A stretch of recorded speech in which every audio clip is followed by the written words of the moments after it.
The issue is defense. We're starting with the military because its budget will be slashed if those automatic cuts are engaged at the beginning of the year. We're talking about more than $100 billion next year alone, which also includes domestic spending. So we're stuck between two sides. One telling us national security is priceless, and another telling us we can't continue at this level of spending. Here to help us with this challenge is Admiral Joe Sestak, former congressman from Pennsylvania. How are you, Admiral?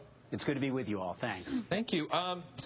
So do you think it is possible that we can actually have a defense that runs efficiently, that is the best in the world, that protects us, that maintains global security, without doing it so expensively? Can we be more cost efficient instead of throwing millions, billions at it every year?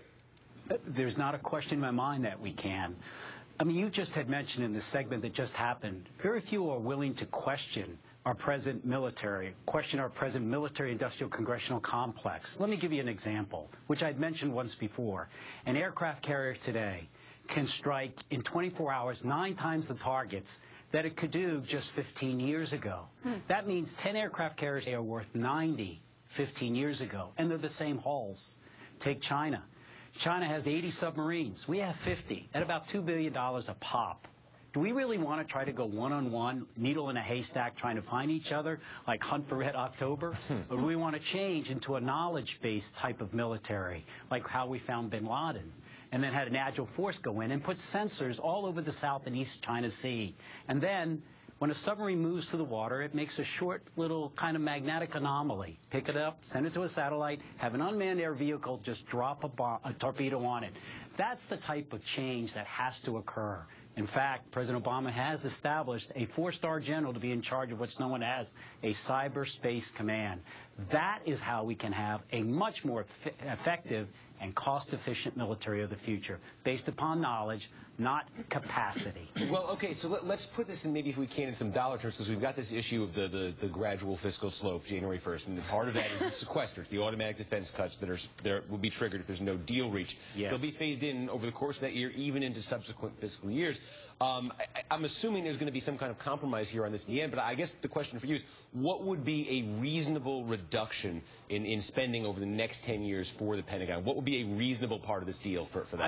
I think a reasonable one is actually about the amount that is in the sequestration, because that's even a little bit less than what the Bowles-Simpson Commission had. They had about $750 billion. But if you take a salami slice cut like the sequestration bill does, you will harm our military.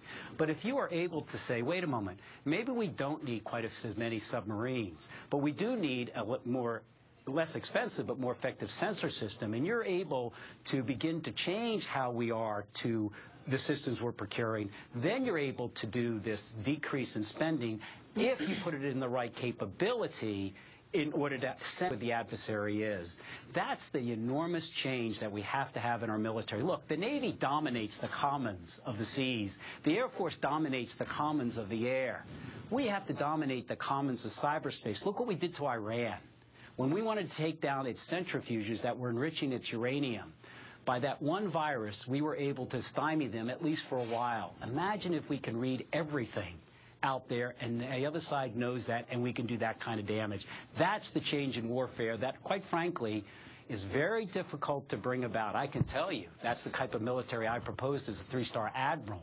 Not saying we didn't need 316 ships. The plan that I submitted to the Chief of Naval Operations said 250 ships if you make this type of change in the investment of cyberspace, knowledge-based warfare. Admiral, I think, everyone agrees that our military needs to get smarter and maybe even leaner, and that defense cannot be a sacred cow. But I want to switch gears for a second and talk about jobs. The Obama administration repeatedly asked defense contractors not to comply with the WARN Act and warn its employees that they might be laid off in advance of these upcoming defense cuts. And, of course, just recently, Boeing laid off 30% of its management force, and other companies are expected to do the same. Do you think that the president played politics with these job cuts?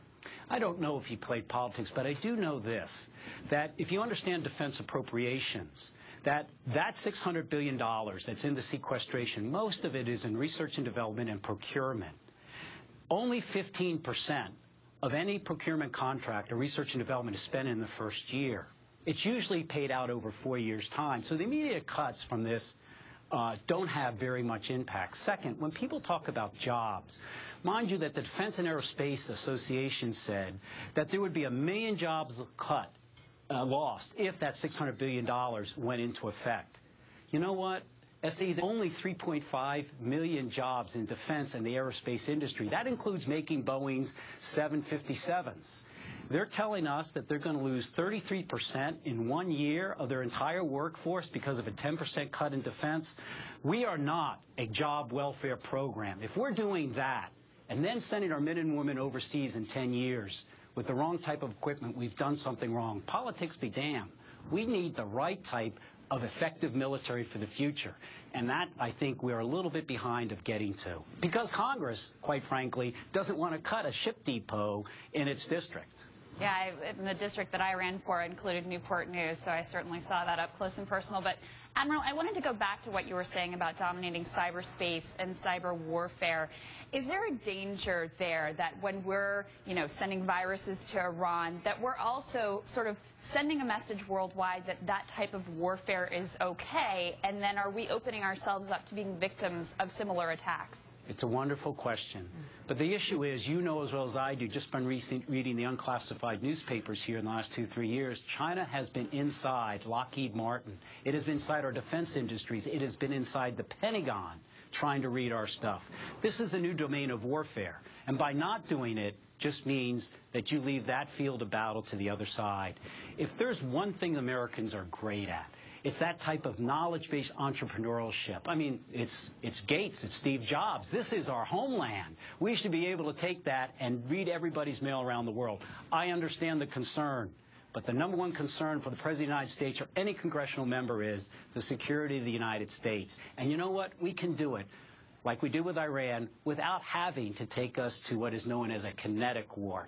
This is an immense change. And quite frankly, when I recommended instead of 53 submarines, that we were to have, say, 35, if we moved into this type of sense of warfare, I'll never forget one of the Connecticut senators 3 years later coming into my district to help me in 2006 run for my first race. As we sat down, he said, because that's where submarines are built in Connecticut, he said, Joe, I still remember you. You're the admiral that wanted to cut my submarine fleet. This is going to be a hard change to bring about. But it's absolutely critical. And you could see it how we got bin Laden. You could see it, those centrifuges. It's the wave of the future. Admiral, what do you think about the CIA that Petraeus led? What is its legacy?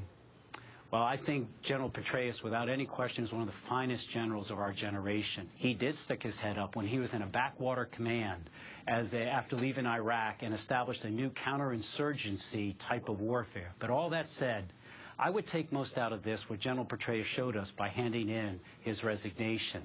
And that is, he learned what real leadership is all about in the military. That you are given as a leader great responsibility, and with that goes authority. But with them both goes accountability. And that's what's missing too much in our political life, our political leaders of today.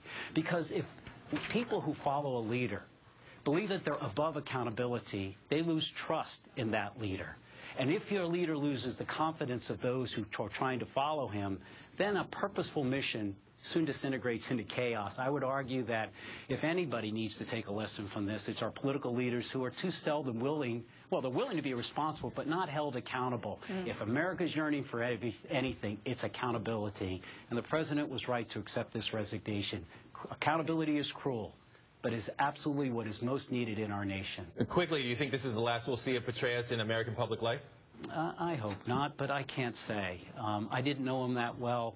But I have great respect for how he stood up and tried to do things right, from counterinsurgency to taking over the CIA. That said, we learned in the military you don't separate personal standards from professional standards. Yeah, none of us are perfect, but I think that in this case he did the right thing, and I'd like to see a fine man